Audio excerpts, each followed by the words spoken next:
For the last 2 years, we've been traveling full time, living on the road, crossing borders non-stop, and visiting over 40 countries together. And after all of that, these 7 beach towns completely blew us away.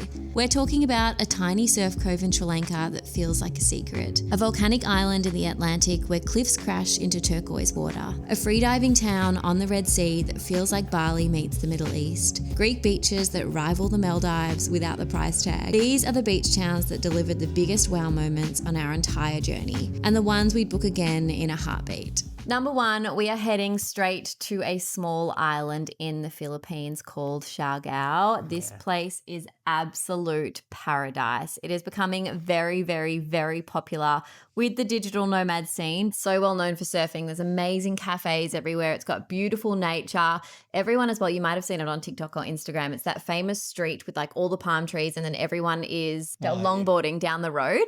We might pop up some videos here if Tys can find some, but definitely one to check out. One thing to note though is that it has a different rainy season to the rest of the Philippines because of where it is on the map. You do not want to head there when the rest of the Philippines is dry. So most people actually go and make the mistake of going in December, January and February and then get there and it is like pouring rain. So the best time to go to Siargao is between March and October. If you are heading there, make sure you stay around the area called General Luna and definitely check out Cloud9 Surfing. In terms of prices, you can expect to pay $5 to $8 for local meals. A nice meal or date night might cost you around $18 to $30. Mid-range accom is around $35 to $70. And then scooter hire, coffee and beers might cost you around $10 to $15. Number 2 will be no surprise to anyone who has watched this before. It is Hirakatia in Sri Lanka, one of our favourite little surf towns, which we're going back to very, very soon. Can't wait. So pumped. But Hiri is awesome. It is this beautiful little cove with an awesome surf break and lots of little bars and restaurants scattered around. It's got a real local feel, heaps of good food. Food's amazing. The culture and the people there is fantastic. It's not one to miss. The best time to go here is December through to April, but we were actually there in May and it was fantastic. Yeah, we had a couple of rainy days. It rained here and there, or it just like, rained down heavily for like an hour and then it was beautiful sunshine. Yeah, so I think that could be the goer because it was actually not that busy and a lot of people do say it gets quite busy in the peak times. So maybe steer clear, go a bit before or a bit after. Some restaurants that you have to check out when you're there, Raz, one of our favourites, go there for sunset and dinner, and then Smoke and Bitters, also owned by the same people, really delicious food. And then Duni's Hoppers, if you want a good Sri Lankan hopper. He does the traditional hoppers and he's got some like interesting ones that are delicious. So go check that out. So what you can expect to spend is $5 to $8 for a local meal and then $15 to $25 if you go for a nice meal out. Mid-range accommodation is going to be anywhere between $35 to $70. Coffees are going to set you back $3 to $5. Beers maybe about the same, a little bit more. And then scooters maybe $10 a day. Number 3 is Madeira in Portugal. Now, we will warn you as well, this is one of the most dangerous places to fly into, apparently. Which is perfect for Abby. Which is perfect for me because I'm terrified of flying. But honestly, this island has everything you could possibly need. It's got natural spring waters and ocean pools. It's got beautiful oceans. It's got mountainous regions. And it is absolutely stunning. Yeah, one of the special things about this island is there's lots of microclimates. You get like humid areas, hot areas, dry areas, wet areas, all on the one island, which is pretty incredible. Yeah, and I think as well, it's almost one of those places that can have a bit of 4 seasons in one day. I was watching this YouTube on it as well, and there was a guy and he was like, in the morning it was sunny and then in the evening it was like rainy, and yeah, so I think it can change quite a lot. So he was like, whatever you do, you have to pack for all occasions and all seasons. As long as it's warm at one point, I'm happy. So the best time of year to go is from April through to October because that is the European summer and that is when you will get the best weather to do all of the outdoor sort of stuff. But at the same time, it does actually have pretty warm weather all year round. So while you're there, because it's so big, you can do a lot of things. One of the main things is to do coastal walks, or you can go to Porto Moni, and these are natural pools that you can go check out. So price-wise, you're looking to spend around $10 to $15 for local meals. If you're wanting something a bit more nicer and bougier, anywhere between $25 and $40. Mid-range accommodation can cost you about $70 to $120, and then coffee might set you back around $5, and maybe a beer about the same. Just to note, it is a little bit more expensive than places like Albania, but it's a little bit less expensive than Central Europe. Number 4, and if we haven't surprised you already, this one will. We are going to Dahab, Egypt. Best. So this is this little kind of boho town on the Red Sea in the middle of the desert in Egypt. It surprised us when we went. We loved it. We really fell in love with it. I think we had 3 days there originally, and then we extended to 6 because it was just so awesome. The people were super friendly. It had lots of shops, lots of restaurants, and actually a couple that you have to go to. One's Anubis Slow Cooking. This was unbelievable. Exceptional. Probably the best meal that we had in all of Egypt. Yeah. And then this other one called Naweem Restaurant, which was like Asian fusion or something like that. Mediterranean. Yeah, it was hard to pick. But the food was fantastic.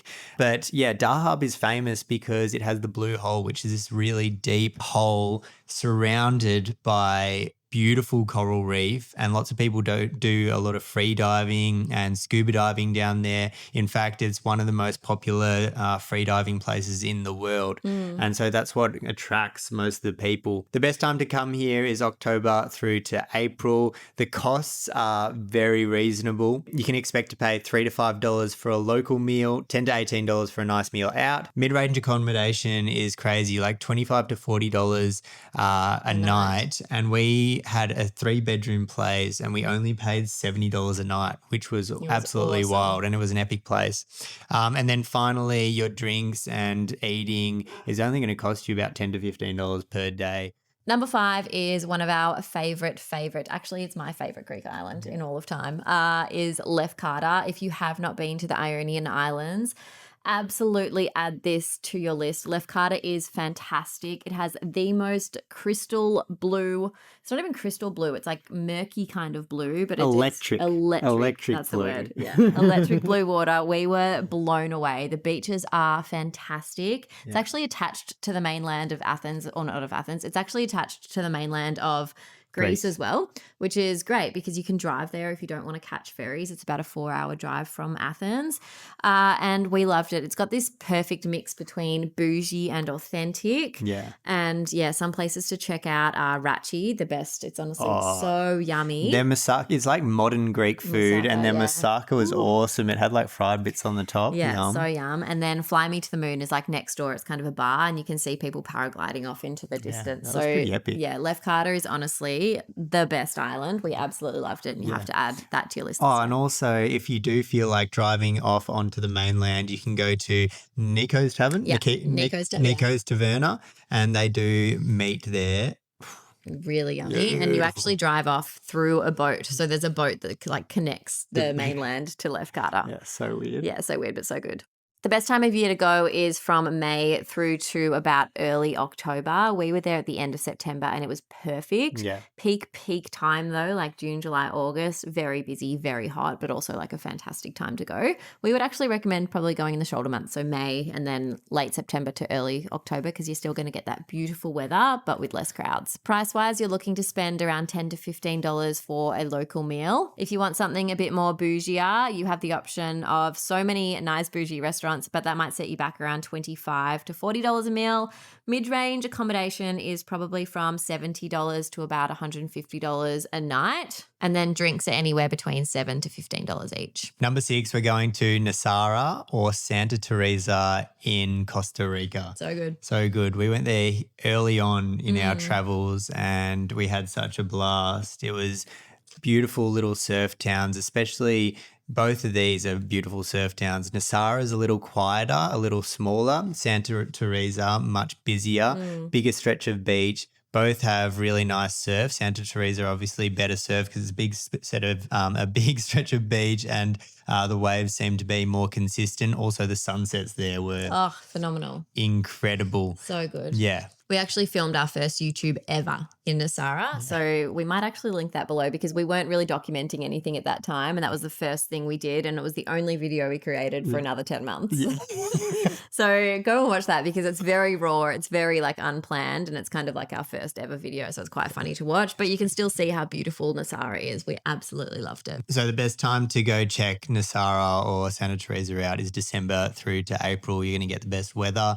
But one thing to note is that Costa Rica in general, especially these coastal towns, very expensive, shocked us. Yeah, we got there and we were blown away. You will not get a cocktail for less than $15. Yeah, it's crazy. And this is USD, mind you. USD, yeah. All of the numbers today are all in USD. So, yeah, that is crazy. I remember going out for breakfast and we sat down. It was like the first day that we got there and we'd been eating out for 3 months. Like full time prior to that because we were in Asia and we got there and it was like 25 USD for a breakfast meal, like just scrambled eggs on toast. And I was like, okay, we're going to start grocery shopping again because it was wild. On average, you can expect to spend like $12 to $18 for a local meal, about $30 to $50 for a meal out that's kind of nicer. And accommodation is also going to be expensive, $90 to $160. And also those cocktails, like I said, about $15 per cocktail. And then lucky last, number 7 is a place called Nusa Lembongan, which is actually part of Bali. And we stayed here for a week last April and absolutely fell in love with this place. It's a little bit less quiet, I guess, than Bali. It is still quite busy. Mind you, we were there in April. So that is actually the start or the very end of the rainy season. A little bit rainy, but not too bad. But I think because of that timing, it wasn't too busy. But we have heard in peak season, it can get very busy, which is from April all the way through to October. So that is when you are going to get the best weather. But Nusa Lembongan honestly just had the most stunning beaches. I think in Bali, part of Bali, you know, you've got the kind of black sand and that kind of look. But you go over to Nusa Lembongan, white sand, crystal blue waters, and it's just such a small, cute little island. Yeah. You can explore it so easily just with a scooter, you know, in a couple of hours, and we just loved it. Even if you just stay in the town, you can walk to most places, so you wouldn't even need a scooter. You know, we stayed at this place called Ombak Huts, and you could walk pretty much everywhere to all the cafes, all the restaurants, and then they actually have little boats that take you out to the surf break there. So if you want to go and surf, you just call up one of these taxis and you go jump out and go for a surf. One thing that we regret in Nusa Lembongan is just not staying there long enough because I think we stayed 3 nights and we could have easily stayed so much longer. So absolutely add that to your list too. While you're there, make sure you check out Dapul Kessel Lembongan. That is like a warung, local warung that was absolutely delicious. So good. We stumbled across this by accident. Like every day we kind of walked past and there was always a huge line and we were like, we have to go there. Yeah. It was so good. And then we make sure you get coffee at Jungle Cafe as well. That was probably the best coffee on the island. For sure. Price-wise, guys, of course it is Bali, so it is a little bit cheaper than Europe. For local meals, you can expect to pay anywhere from $6 to $10. If you do want to go out for a bit more of a bougie meal, maybe $10 to $20. Mid-range accommodation is anywhere from $45 to $90. I think we spent about $90 a night in the Ombak Huts, and that actually came with breakfast. We would highly recommend staying there. It was awesome. And then coffees might be around $5, and you're looking at the same for a beer. Awesome, guys. So that is our 7 places that we recommend you check out in 2026 if you want a beach holiday. Yeah, if you have any ideas of places we've missed, we'd love to hear it below, or places that we should explore. We'd love to hear it below. But otherwise, go check us out on Instagram here. You'll get a bit more behind the scenes and you can ask us some questions over there as well. And make sure you subscribe. Make sure you like this video if you did. And we'll see you in the next one. See you soon.